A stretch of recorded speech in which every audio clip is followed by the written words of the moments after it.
서울중앙지검이 검찰의 직접 수사 축소를 골자로 한 법무부의 검찰 직제 개편안에 대해 반대 의견을 냈습니다. 법무부는 부장검사 자리 18개 공모에 들어가며 수사팀 해체에 본격 착수했습니다. 청와대의 울산시장 선거 개입 사건을 수사하는 검찰이 세 번째로 경찰청을 압수수색했습니다. 김기현 전 울산시장 수사를 지휘했던 황운하 전 울산경찰청장과도 소환 일정 조율에 나섰습니다. 청와대가 조국 전 장관의 보좌관 출신인 김미경 변호사를 균형인사 비서관에 내정했습니다. 야당은 조 전 장관의 진 마음의 빚을 갚는 고운 인사 아니냐고 비판했습니다. 20대 직업 군인이 휴가 기간 중 외국에서 성전환 수술을 받아 전역 심사 대상에 올랐습니다. 해당 군인은 여군 복무를 희망하고 있다며 전역 처리된 소송을 예고했습니다. 올 겨울철 이상고온 현상으로 겨울축제 비상 상황이 이어지면서 축제용 얼음 지키기에 잠수부가 투입됐습니다. 인제빙어 축제장 얼음 낚시터 얼음 두께는 24cm까지 두꺼워졌습니다. 미국과 중국이 무역전쟁 1년 반 만에 1단계 무역 합의에 서명했습니다. 중국이 미국산 제품 구매를 확대하고 미국은 중국에 대한 관세를 인하하는 게 핵심입니다.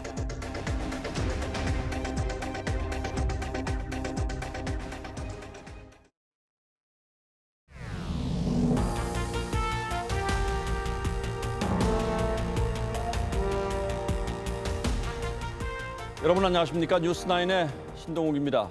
법무부의 검찰 직접 수사 부서 축소 방침에 대검찰청이 공식적으로 반대 의견을 냈습니다. 전문성이 필요한 전담 부서의 수사 역량을 유지하는 것이 필요하고 특히 부패 수사를 줄일 수 없다는 이유를 제시한 것으로 알려졌습니다.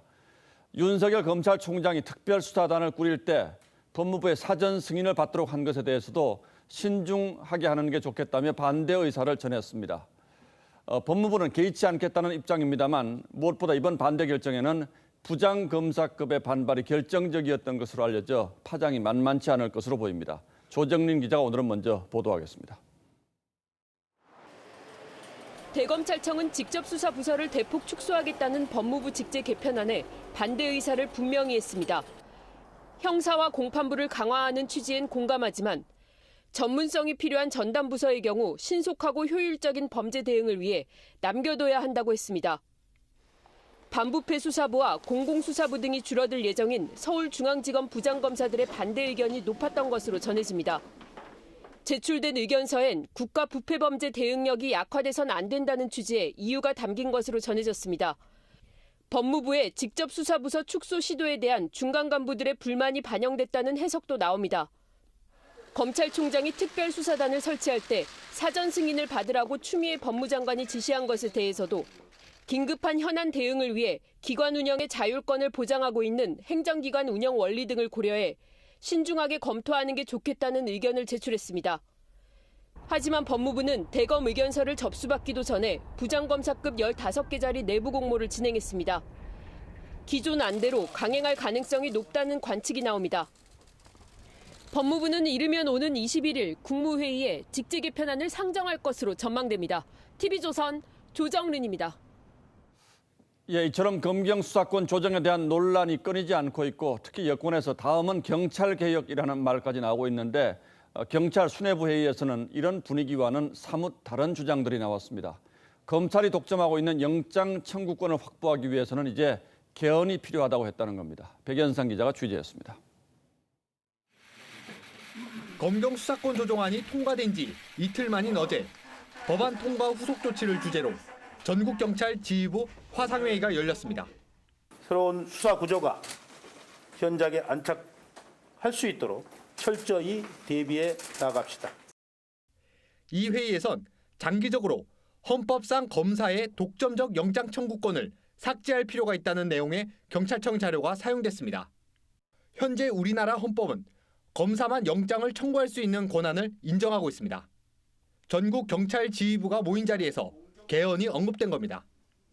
경찰 관계자는 경찰 책임 수사를 위해 검사 독점 청구 규정은 반드시 삭제돼야 한다고 밝혔습니다. 법조계에서는 수사권 조정에서 성과를 얻은 경찰이 너무 성급하게 나가는 것 아니냐는 지적이 나옵니다. 지방자치경찰제도 도입 등 경찰개혁과 인권 친화적 수사를 해야 될 시점에 있어서 헌법적 개정을 논의하는 것은 시기상조라고 생각합니다. 법조계와 정치권에서는 이번 수사권 조정으로 비대해진 경찰 권한을 분산하고 통제하는 방안 수립이 시급하다는 지적도 나오고 있습니다. TV조선 백연상입니다. 그런가 하면 청와대가 지난 10일 검찰의 압수수색 영장 집행을 거부한 것을 두고도 논란이 번지고 있습니다.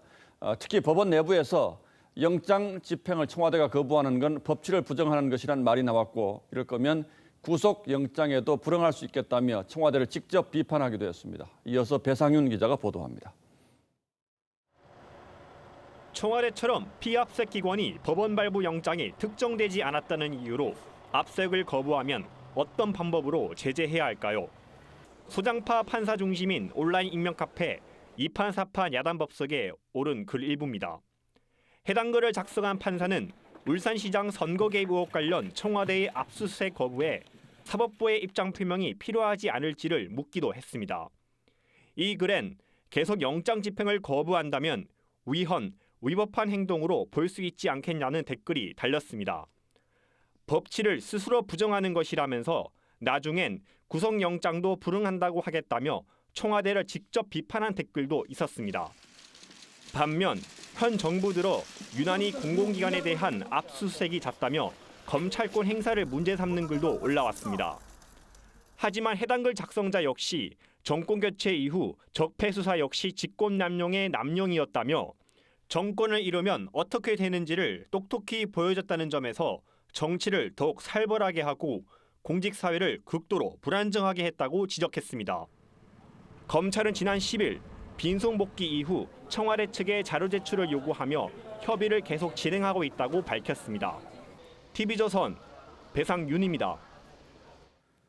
청와대 하명 수사와 울산시장 선거 개입 의혹과 관련해서 검찰이 경찰청을 상대로 세 번째 압수수색에 나섰습니다. 청와대가 송철호 울산시장을 돕기 위해서 경찰에 뭔가 지시를 했는지, 또 수사 상황을 공유한 건 아닌지 물증 확보에 나선 겁니다. 김기현 전 시장 수사를 지휘했던 황운하 전 울산경찰청장에게도 출석을 통보했습니다. 이재중 기자입니다. 서울중앙지검 공공수사 2부 소속 검사와 수사관이 서울 미근동 경찰청 본청을 찾은 건 오늘 오전 11시. 압수수색팀은 4시간가량 본청 정보화 담당관실이 관리하는 서버에서 기관과 수발신 대상으로 특정한 전자문서와 이메일, 메신저 등을 추출한 것으로 전해집니다. 지난달 24일과 26일에 이어 청와대 하명수사 의혹 관련 물증 확보에 나선 겁니다. 검찰은 2018년 6.13 지방선거를 전후해 청와대에 파견돼 있던 경찰관들이 경찰 서버로 김기현 전 울산시장 관련 수사 상황을 공유했는지 여부를 집중해서 살펴본 것으로 알려집니다. 검찰은 당시 김 전 시장 관련 수사를 지휘했던 황운하 전 울산지방경찰청장에게도 출석을 통보했습니다. 황 전 청장은 SNS를 통해 오늘 오전 검찰로부터 소환을 통보받았다며 당당하게 출석해 수사에 적극 협조하겠다고 했습니다. 하지만 선거 일정과 변호인과의 상의 필요성 등을 언급해 향후 검찰과의 소환 일정 조율에 신경전도 예상됩니다. 황 전 청장 측은 검찰이 제시한 일정을 거부하고 2월 초중순에 출석하겠다는 뜻을 전한 것으로 알려집니다. 다음 주로 예정된 검찰 중간 간부 인사로 수사팀이 교체될 가능성 등을 염두에 두고 있는 게 아니냐는 분석도 나옵니다. TV조선 이재중입니다. 검찰은 이 사건에 청와대가 직접 개입했을 가능성을 보여주는 정황도 확인했습니다. 2018년 지방선거를 앞두고 한병도 당시 청와대 정무수석이 임동호 전 민주당 최고위원에게 직접 전화를 걸어서 불출마를 종용했다는 겁니다. 하지만 임 전 최고위원은 오늘 총선 출마를 선언하면서 청와대 차원의 개입은 없었다고 거듭 주장했습니다. 김태훈 기자가 보도합니다. 2018년 지방선거 예비 후보자 등록을 하루 앞둔 시점인 2018년 2월 12일 임동호 전 민주당 최고위원은 한병도 당시 청와대 정무수석과 전화통화를 한 것으로 전해집니다. 한 전 수석이 선거 전망도 불투명한데 꼭 울산시장 출마를 해야 하느냐며 다른 자리를 가는 게 낫지 않겠냐는 취지의 제안을 건넸다는 겁니다. 당시 민주당 울산시당 회의를 주재하던 임 전 최고위원이 스피커폰 모드로 전화를 받아 함께 있던 지역위원장 2명도 대화 내용을 생생히 들었던 것으로 전해집니다. 검찰은 전달인 1월부터 한 전 수석의 자리 제한이 이어진 점에 주목했습니다. 후보 매수죄 적용 가능성을 들여다보겠다는 의도로 해석됩니다. 지난 14일 임 전 최고위원을 상대로 한 추가 소환 조사에서도 해당 통화 내용을 캐물은 것으로 전해집니다. 오늘 울산 중구 총선 예비 후보로 등록을 마친 임 전 최고위원은 청와대 개입 의혹을 부인했습니다. 민주당에서 버림받은 것이 아니라 비겁한 정치적 음모를 꾸민 자들에 의해 공격받았을 뿐입니다. 검찰은 임 전 최고위원이 공천을 앞두고 청와대와 당에 유리한 진술을 할 가능성을 염두에 두고 수사를 진행하고 있습니다. TV조선 김태훈입니다. 그제 문재인 대통령이 신년 회견에서 조국 전 법무장관에게 마음의 빚이 있다고 해서 논란이 일었죠. 그런데 청와대가 조 전 장관의 최측근으로 알려진 김미경 변호사를 균형 인사비서관으로 내정한 것으로 전해졌습니다. 인사 전문가도 아닌데 이런 중요한 자리에 발탁한 배경을 두고 또 논란이 일고 있습니다. 백대우 기자가 취재했습니다. 조국 전 장관이 지금까지 겪었던 어떤 고초, 그것만으로도 저는 아주 크게 마음의 빚을 졌다고 생각합니다. 청와대 신임 균형인사비서관에 내정된 것으로 알려진 김미경 변호사는 문재인 정부 출범 이후 줄곧 조국 전 법무부 장관과 함께 일했습니다. 민정수석 때는 직속 하급자인 법무행정관, 법무부 장관 후보자 때는 청문회 준비단에서 가족 의혹을 방어하는 신상팀장, 그리고 법무부 장관 시절엔 정책보좌관을 각각 역임했습니다. 균형인사비서관은 인사수석을 보좌하며 정부 부처와 공공기관 임원 인사에 의견을 개진하는 전문성을 요하는 자리입니다. 문 대통령은 지난해 5월 인사수석에 인사행정 경험이 전무한 김혜숙 법제처장을 임명했습니다. 김미경 변호사 역시 인사행정 관련 일을 한 적이 없습니다. 국가의 공적 직위를 본인의 빚 갚기에 활용하고 있습니다. 전문성이 전혀 없는 조국 측근 챙기기 인사일 뿐입니다. 김혜숙 인사수석에 이어 김미경 변호사 역시 민변 출신이라는 점에서 향후 정부나 공기업 인사가 한쪽으로 치우치는 것 아니냐는 우려도 전해집니다. TV조선 백대우입니다. 오늘로 총선이 꼭 석 달 앞으로 다가왔습니다. 여야가 본격적인 총선 채비에 돌입했고 각 지역별 후보군의 윤곽도 하나하나 모습을 드러내고 있습니다. 그런데 민주당이 김의겸 전 청와대 대변인의 후보 자격에 제동을 걸었습니다. 부동산 투기 의혹이 문제가 됐던 만큼 투기가 아니라는 걸 명확하게 설명하라는 뜻입니다. 면죄부를 주기 위한 일시 유보라는 해석도 있습니다만 이미 출마 선언을 한 김 전 대변인으로서는 다소 난감하게 됐습니다. 김보근 기자가 보도합니다. 민주당 공직선거후보자 검증위원회가 김의겸 전 대변인의 총선 예비후보 자격 판정을 보류하고 부동산 투기 의혹에 대한 소명을 요구했습니다. 논란이 된 상가 매입, 매각 과정을 당에 설명한 적이 없다는 겁니다. 검증위 관계자는 김 전 대변인 부동산 문제는 전 국민이 아는 만큼 조금 더 살펴보자는 차원이라며 특별한 결격 사유가 있는 건 아니라고 했습니다. 김 전 대변인은 청와대 재직 시절인 2018년 7월 은행 대출 등 약 16억 원을 빌려 흑석동 상가 건물을 25억 7천만 원에 매입해 투기 논란에 휩싸였고 지난해 12월 34억 5천만 원에 팔았습니다. 문재인 정권의 부동산 정책은 김의겸 투기로 대표되고 있습니다. 1년의 시세 차익 8억 8천을 벌었던 솜씨입니다. 김 전 대변인은 남은 차익을 전부 기부한 뒤 내역을 공개하겠다고 했지만 선거 기간에 기부하면 법에 저촉될 수 있다며 이행을 미루고 있습니다. 민주당 검증위는 김 전 대변인 소명 자료를 받아본 뒤 다음 주 초 후보 적격 여부를 최종 결정할 방침입니다. 김 전 대변인 입장을 듣기 위해 수차례 연락했지만 닿지 않았습니다. TV조선 김보건입니다. 자유한국당은 김영호 전 국회의장을 공천관리위원장으로 확정했습니다. 오랜 정치 경험에도 불구하고 비교적 개파색이 옅다는 것이 강점으로 꼽히는데 김 위원장은 TV조선과의 인터뷰에서 미세먼지 쓸어내듯 나라가 깨끗해지면 좋겠다고 했습니다. 대대적인 물갈이를 예고한 발언이라는 해석이 나왔습니다. 김정우 기자가 보도합니다. 4월 15일 공천을 총괄할 공천관리위원장으로 김형호 전 국회의장을 임명했습니다. 한국당 황교안 대표는 김형호 전 의장의 정파에 치우치지 않는 원칙과 소신을 낙점 이유로 꼽았습니다. 김 전 의장은 TV조선에 나라가 미세먼지 쓸어내듯이 좀 깨끗해지면 좋겠다고 말했습니다. 김 위원장은 지난해 특강에서 한국당을 비판하면서 지금이 딱 죽기 좋은 계절이라고 했는데 이런 말들은 결국 고강도 물갈이로 연결될 거란 해석입니다. 다선 중진위원회를 정부 여당의 독선 독주에 여러분 몸을 던진 적 한 번이라도 있습니까? 황 대표는 통합 과정에서 공천 잡음이 없도록 하겠다며 공관위 구성도 새로운 보수당과의 협의 대상으로 열어두었습니다. 새 보수당은 관여할 사항이 아니라면서 통합에 부담이 되진 않는 인사로 평가하는 분위기입니다. 하지만 새 보수당의 별도 통합논의기구 제안에 혁통위 박형준 위원장이 반대 입장을 보이자 박 위원장 사퇴 요구까지 나오는 등 진통은 계속되고 있습니다. TV조선 김종호입니다.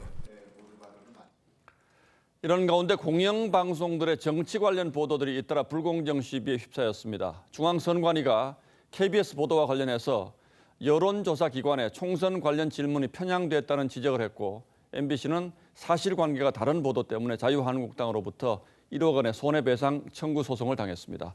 어떤 내용인지 이채림 기자가 자세히 설명하겠습니다. KBS가 지난달 27일 보도한 여론조사 결과입니다. 여당에 표를 주지 말아야 한다는 응답이 36.4%, 보수 야당을 심판해야 한다는 응답은 58.8%로 조사됐다고 했습니다. 하지만 설문 문항 균형이 맞지 않았다는 게 선관위 판단입니다.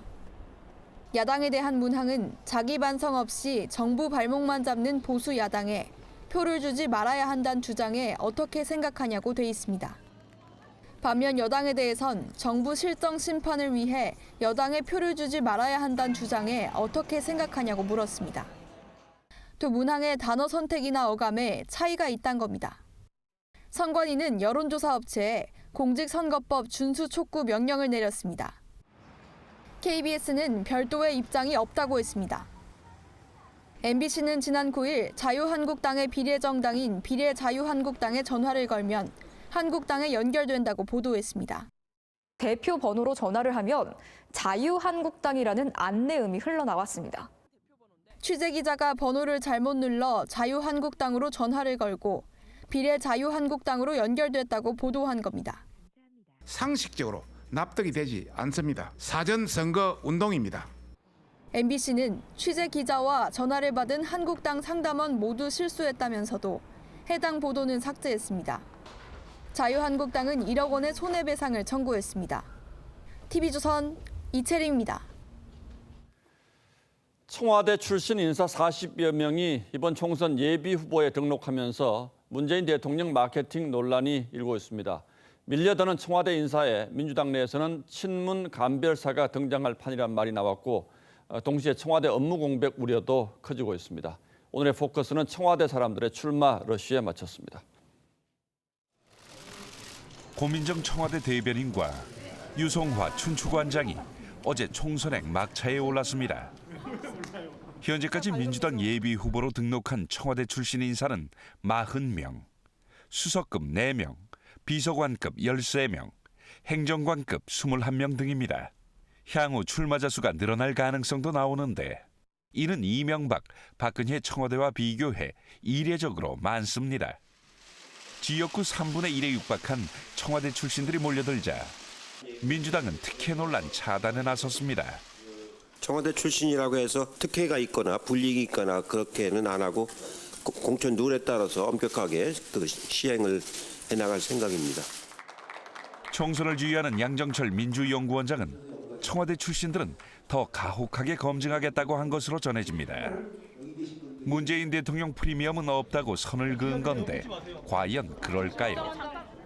윤건영 전 청와대 국정상황실장은 박영선 장관의 지원을 받고 지역구를 물려받았다는 특혜 의혹에 휩싸였습니다. 10년째 지역구를 다진 예비 후보는 불출마 종용을 받았다고 주장합니다. 을 통하여 그 출마 포기의 권고를 하셨고요. 실제 수도권의 한 의원은 청와대 출신을 심하게 총선에 집어넣으려는 분위기가 느껴진다. 또 믿을 수 없는 사람은 공천을 안 주는 것 같다는 반응도 나옵니다. 김의겸 전 대변인의 포스터 논란처럼 청와대 출신들의 대통령 마케팅도 논란입니다. 현역 의원들은 대통령 이름 표기 금지를 요구하고 이에 맞서 청와대 출신들은 단지 청와대에 근무했다고 역차별은 곤란하다는 입장입니다. 또 청와대 출신들이 전면에 나설 경우 정권 심판론이 부각된다는 지적도 나옵니다. 분위기가 과열되면서 당내에서는 이러다 친문 간별사까지 나온다. 청와대 업무 공백도 우려된다는 경고가 나옵니다. 이대로 가면 나중에는 이제 친문 간별사가 나올지도 모르죠. 손은 누가 키웁니까? 청와대를 다 나오면 일은 누가 합니까? 2016년 총선 당시 새누리당은 누가 더 대통령과 가까운지 이른바 친박 마케팅을 벌이며 당내 분열에 민낯을 보이다 참패했죠. 친박, 비박, 진박, 가박, 원조박, 종박. 아니 세상에 무슨 그런 박 종류가 그렇게도 많습니까? 지금 이 무슨 여왕시대입니까? 취임식 때부터 민주당 정부라 부르며 당청 협력을 중시해온 문 대통령. 문재인과 더불어민주당 정부에서 기회는 평등할 것입니다. 청와대 인사들이 국회 입성에 성공해 후반기로 접어든 국정 운영의 버팀목이 될지 정반대로 당내 분열의 씨앗이 될지 뉴스라인 포커스였습니다.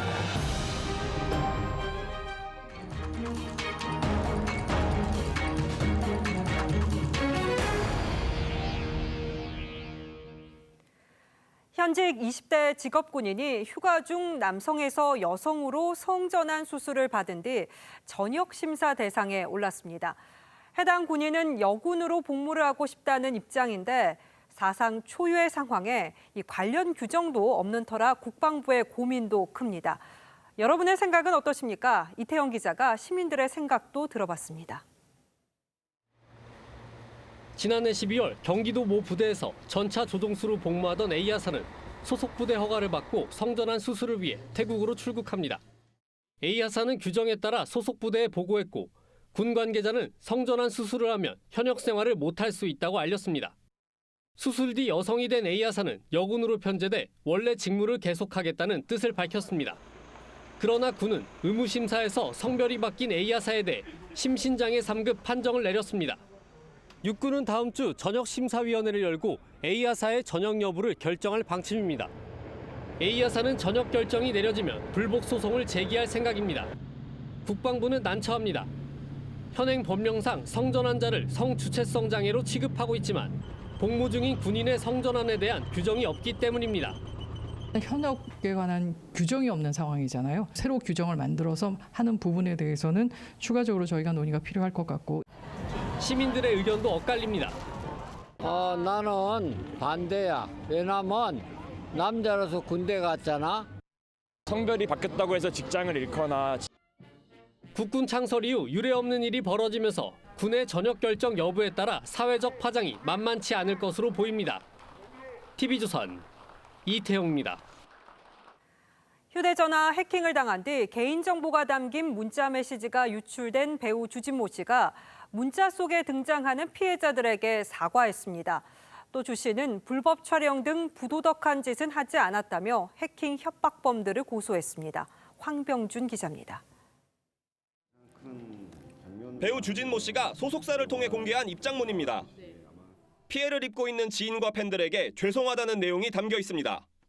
그러면서 문자 메시지에 언급된 여성분들께 용서를 구한다며 메시지 속 사진에 나온 여성들에게 사과의 뜻을 전하기도 합니다. 지난 10일부터 주 씨의 사생활이 담긴 문자 메시지 내용이 SNS를 통해 확산되자 본인이 직접 대응에 나선 겁니다. 입장문엔 주 씨가 해커로부터 금전 협박을 당하게 된 경위도 밝혔습니다. 2달 전 해커들이 주 씨에게 개인정보를 보내며 접촉해왔고 주 씨가 이에 응하지 않자 휴대전화 메시지로 여권과 운전면허증 사진, 가족들의 정보가 담긴 내용을 보내며 주 씨를 압박했다는 겁니다. 주 씨는 불법 촬영 의혹과 관련해선 결단코 이성의 신체 사진을 몰래 촬영하여 유포하는 부도덕한 짓은 저지르지 않았다고 말했습니다. 주 씨의 변호인단은 해커와 공갈범들을 고소했다고 밝혔습니다. 연예인들의 휴대전화 해킹 사건을 수사 중인 경찰은 주 씨의 문자 메시지 유포 경위 등을 조사해 용의자들을 특정하는 데 주력하고 있습니다. TV조선 황병줄입니다. 양육비를 주지 않는 부모의 개인정보와 사진을 인터넷 사이트에 공개한 단체 대표가 무죄를 받았다는 소식 어제 전해드렸는데요. 하루 만에 파장이 상당합니다. 그동안 양육비를 주지 않던 부모는 양육비를 줄 테니까 인터넷에서 사진을 내려달라고 하고 또 나도 양육비를 못 받고 있다 도움을 요청하는 피해 제보도 쏟아지고 있습니다. 주원진 기자가 사이트 운영자를 만났습니다. 어제 무죄 판결을 받은 배드파더스 사이트 운영자의 전화입니다. 제보로 추정되는 전화와 메시지가 수백 건에 달합니다. 사이트 운영자인 구본창 대표는 하루 만에 200여 통의 피해 제보가 추가로 들어왔다고 설명했습니다. 또 양육비를 줄 테니 사진을 내려달라는 전화가 5통이 왔고 실제 3명은 결국 양육비를 지급했다고 설명했습니다.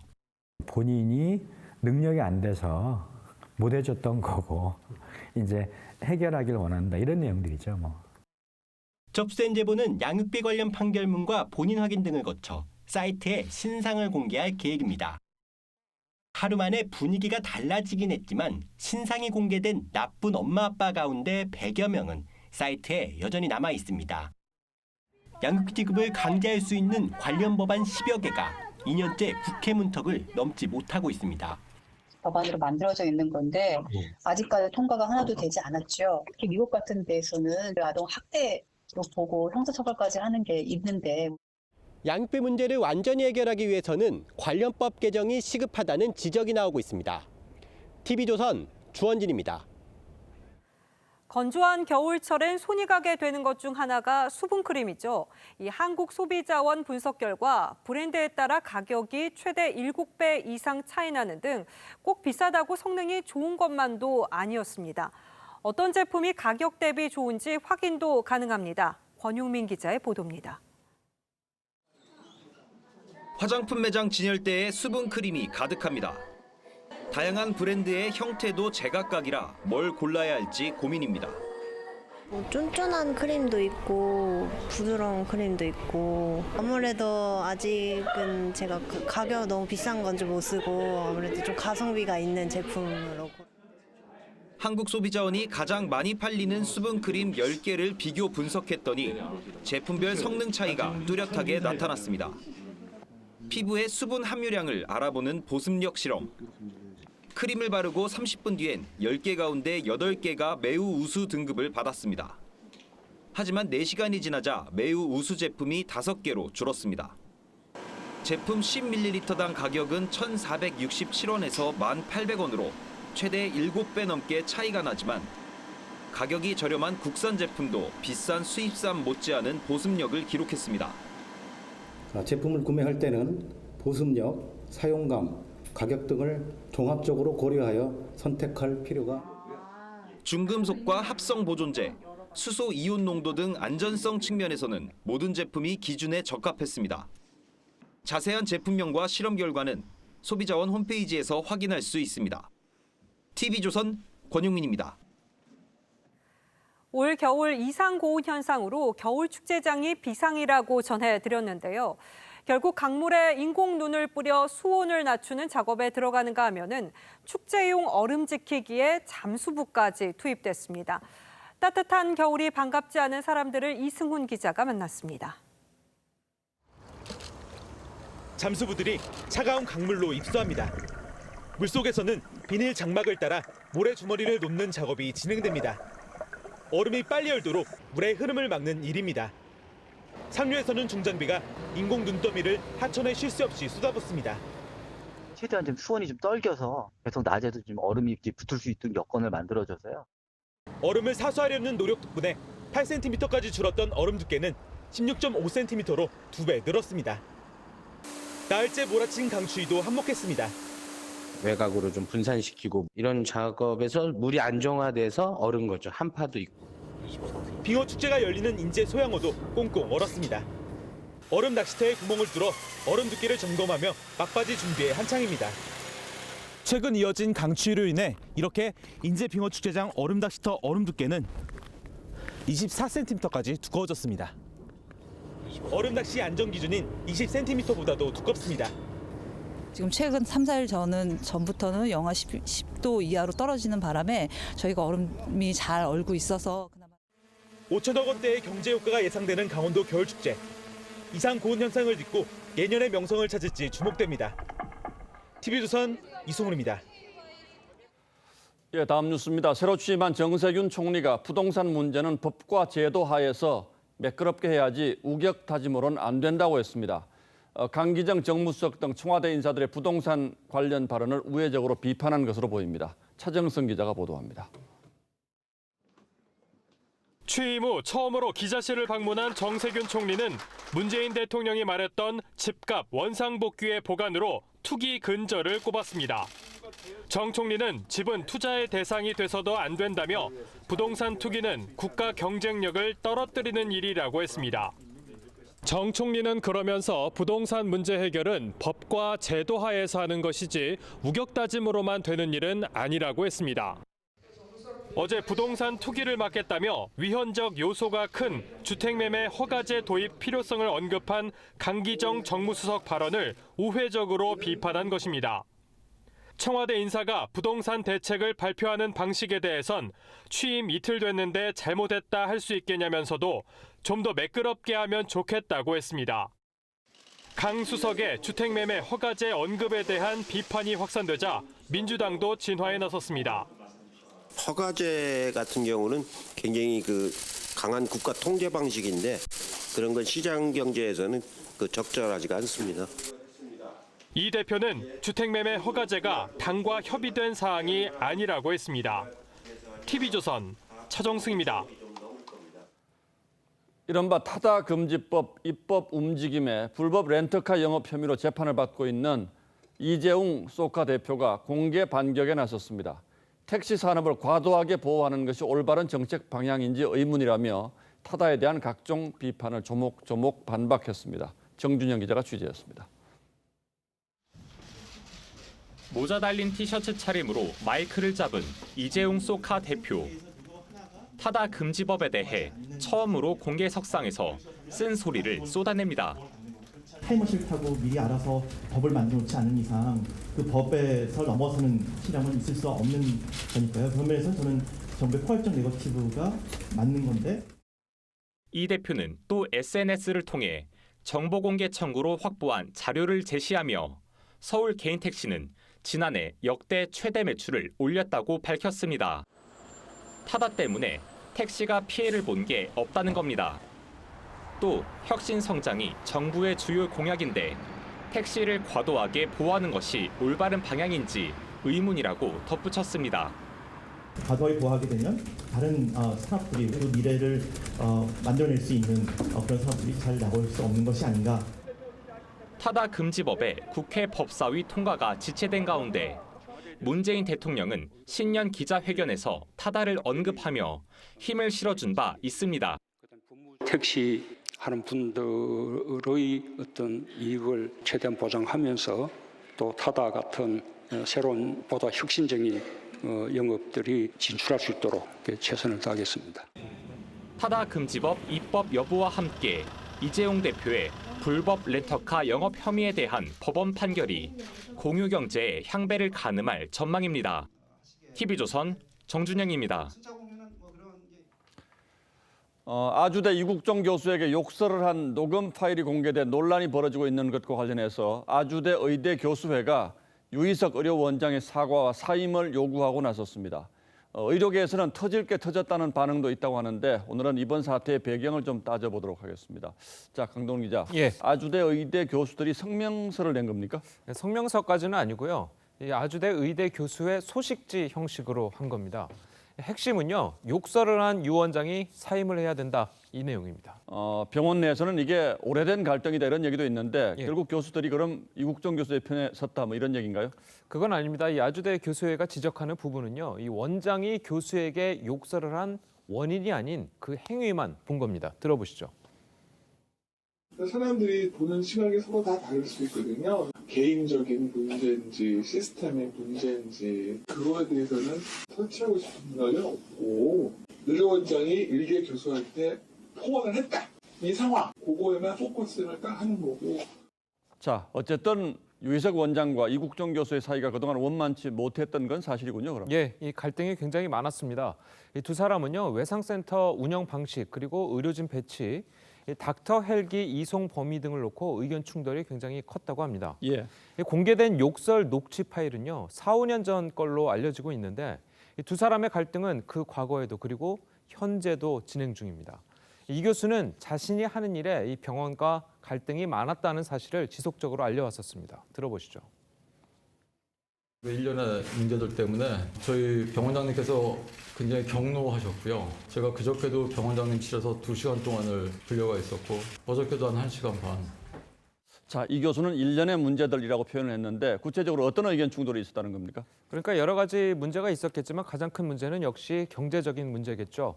의료계에서는요, 이 권역 외상센터의 경우에 설치하는 순간부터 병원에 적자가 발생할 수밖에 없다고 이야기들을 하고 있습니다. 치료하면서 들어가는 비용에 비해서 이 환자 본인 부담금과 이 건강보험공단 지급 비용의 합계인 의료 수가가 한정적이기 때문입니다. 이국종 교수 그리고 아주대 외상센터는 뭐 굉장히 유명하기도 하고 그래서 정부에서도 상당한 지원을 한 것으로 알려져 있지 않습니까? 예, 그렇게 주긴 하는데요. 굉장히 턱없이 모자란다고 합니다. 실제 아주대 권역 외상센터의 경우에는 환자 1명을 치료할 때마다 약 138만 원의 손해를 본 것으로 나왔습니다. 이 2017년을 기준으로 환자 수가 약 2,500명이 됐으니까 단순 계산하면 권역 외상센터에서 치료비로만 약 34억 5천만 원의 적자가 발생을 한 겁니다. 예, 왜 이런 갈등이 생겼을까 궁금하긴 했었는데 그 배경을 알고 보니까 더 안타깝군요. 예, 강동원 기자 잘 들었습니다.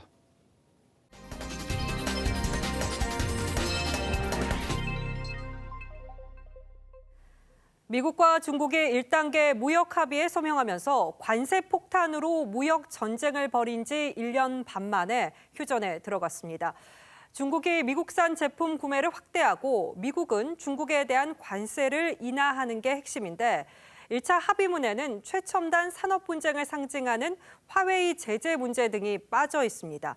이 때문에 협상은 지금부터라는 얘기가 나옵니다. 송지욱 기자가 보도합니다. 트럼프 미 대통령과 류허 중국 부총리가 미중 1단계 무역 합의안에 최종 서명했습니다. 18개월 무역 갈등 끝에 나온 첫 합의입니다.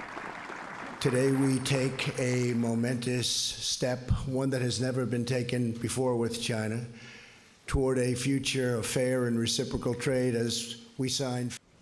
86쪽 분량의 합의문에서 중국은 앞으로 2년간 미국산 농산물과 공산품 등을 2천억 달러 더 사기로 했습니다.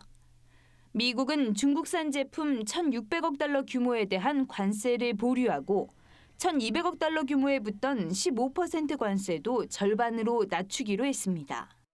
这是一份互利共赢的协议，能够稳定全球经济发展，促进世界和平与繁荣。 트럼프 대통령은 김정은 위원장이 시진핑 중국 주석을 대단히 존경한다며 북한 문제에 중국의 역할과 협력도 강조했습니다. We're going to be working very closely together on North Korea.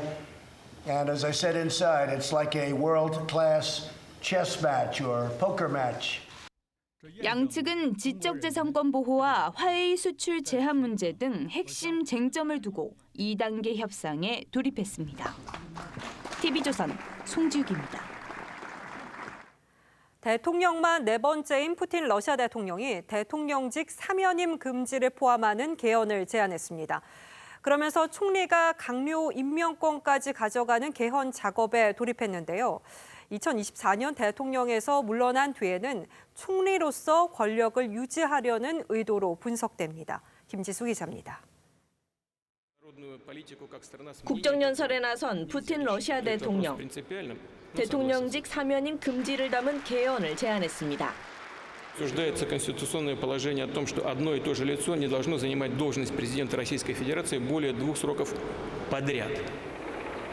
푸틴은 2000년부터 2008년까지 대통령직을 연임한 뒤 사면임 금지 조항 때문에 총리로 물러났습니다.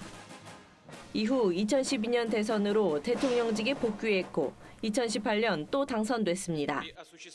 임기는 2024년까지입니다. 러시아 헌법에 같은 인물이 계속해서 3번 연달아 대통령직을 연임할 수 없다고 돼 있는데 계속해서라는 단서를 삭제하자는 겁니다. 후임 대통령의 권한은 약화시키고 총리에게 강요 임명권을 줘 의회 권한을 강화하는 게 개헌안의 주 내용입니다. 전문가들은 푸틴이 통제력 유지를 원하며 1인자 역할을 계속할 거라고 분석했습니다. CNN은 푸틴이 총리직을 맡을 걸로 내다봤습니다. The goal, I think, is beyond doubt. The goal is for the system to remain stable and for Putin to retain his grip on power and to remain what he has been throughout these 20 years.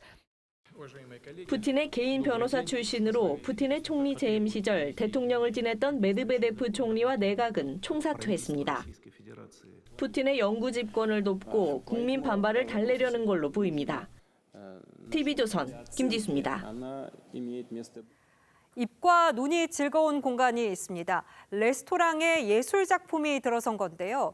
레스토랑이라고 불러야 할지 갤러리라고 불러야 할지 구민성 기자 리포트 보시고 판가름해 보시죠. 커피를 마시며 담소를 나누는 사람들. 언뜻 보면 평범한 카페로 보이지만 사람들 곁으로 조각들이 전시돼 있습니다. 카페 곳곳에는 갤러리를 연상케 하는 회화도 걸려 있습니다. 커피와 음식을 마실 수 있는 평범한 카페지만 고개를 돌리면 손에 닿을 듯 작품을 가까이서 감상할 수 있습니다. 요즘은 다 작품 옆에서 찍으시고 그리고 실제로도 작품을 보러 오시는 손님도 계시고 작품이 좋으니까 오래 매장에 계시고 또 다른 전시가 열리고 있는 레스토랑. 이탈리안 음식을 판매하는 맛집이지만 유망주 화가의 그림을 전시 판매하는 갤러리도 겸하고 있습니다. 이런 공간에 이제 작품이 들어옴으로써 이제 차도 마시고 커피도 마시면서 조금 더 가까워질 수 있고 이제 사람들이 쉽게 이해하고 이제 예술이라는 게 어렵지 않다라고 생각할 수 있는 것 같아서. 레스토랑에 들어가기 위해서 반드시 전시장을 거쳐야 하는 곳도 있습니다. 작가들은 작품을 관객들에게 더 널리 알릴 수 있고 외식업계는 대관료 등의 수익을 창출할 수 있어 만족도가 높습니다. 두 개의 업종이 한 장소에서 함께 공존하는 시도가 새로운 문화공간 영역으로 자리 잡고 있습니다. TV조선 구민성입니다. 어제 프로농구 원주 DB와 서울 SK의 경기에서 나온 버저버터를 두고 불문율 논란이 뜨겁습니다.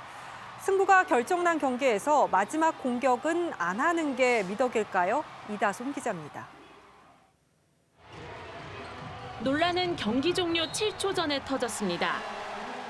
9점 차로 앞서가던 DB의 두경민이 그림 같은 3점 버저비터를 성공. 화려한 저녁 복귀와 동시에 팀의 5연승을 이끌었습니다. 하지만 기쁨도 잠시 격앙된 두경민의 모습. 사실상 승리가 확정된 상황에서 굳이 공격을 했다는 SK 선수들의 항의를 받은 겁니다. 이른바 불문율을 어겼다는 건데 규정을 어기진 않았지만 서로를 존중하는 의미에서 매너를 지켰어야 한다는 뜻입니다. 종료 직전 보여준 화려한 덩크슛. 상대팀 감독의 불쾌한 표정도 같은 사례입니다. 이 같은 불문율은 야구에 많이 있습니다. 5점 차로 앞선 9회 이기고 있던 팀의 주자가 도루를 시도하고 결국 경기 종료 후 날선 공방이 오갑니다. 5점 차 도루 금지 불문율을 어겼다는 겁니다. 크게 지고 있는 상황에서 상대팀 마무리 투수가 등판하자 대타로 투수를 내보내는 돌출 행동도 불문율에 대한 항의입니다. 상대와 접촉이 없는 배구에서도 세리머니를 할 땐 상대를 등진 채 하는 게 당연한 매너로 여겨집니다. 스포츠의 불문율, 때론 승부의 세계를 더욱 뜨겁게 만듭니다. TV조선 이다솜입니다.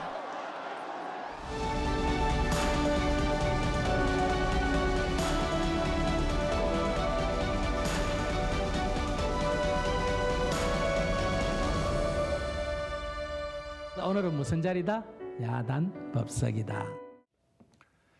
불교 운동가인 법륜 스님이 시끌벅적 어수선하다는 말 야단 법석의 본래 뜻을 설명합니다.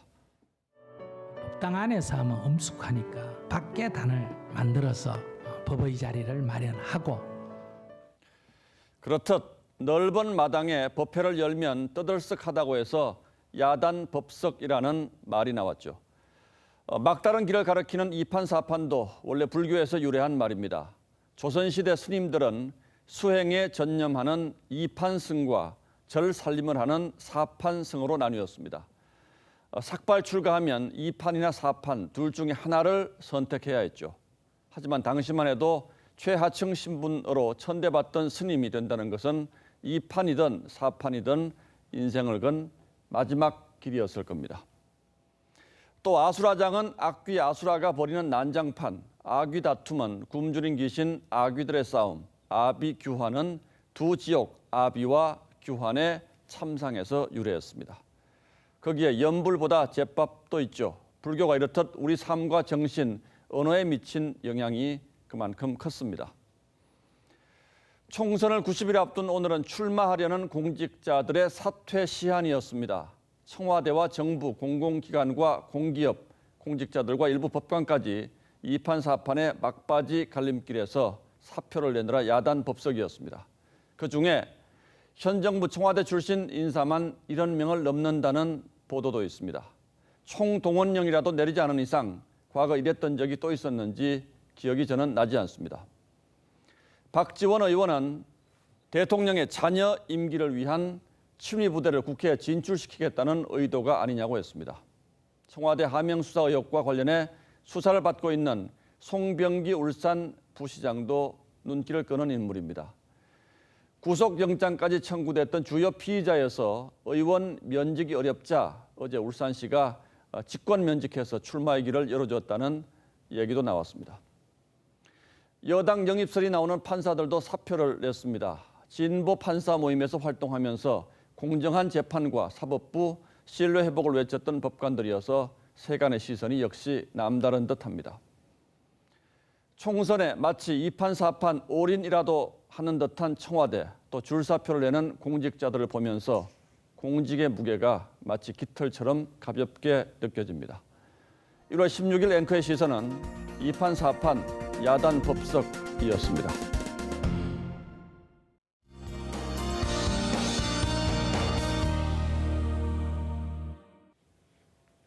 날이 점차 건조해지고 있습니다. 동해안 지역의 건조특보가 경보로 강화됐는데요.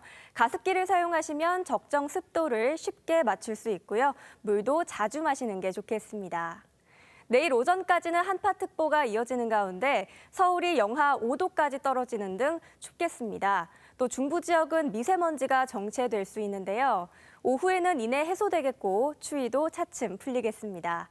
서울과 청주는 5도까지 오르겠고요. 대전 6도, 대구는 7도까지 오르겠습니다. 내일 밤부터는 동해안 지역에 비나 눈이 오겠습니다. 양이 많지는 않을 것으로 보이고요. 일요일에는 중부와 호남 지역에 눈비가 예상됩니다. 주말 계획에 참고하시기 바랍니다. 날씨였습니다. 1월 16일 뉴스9은 여기서 모두 마치겠습니다. 시청해주신 여러분 고맙습니다.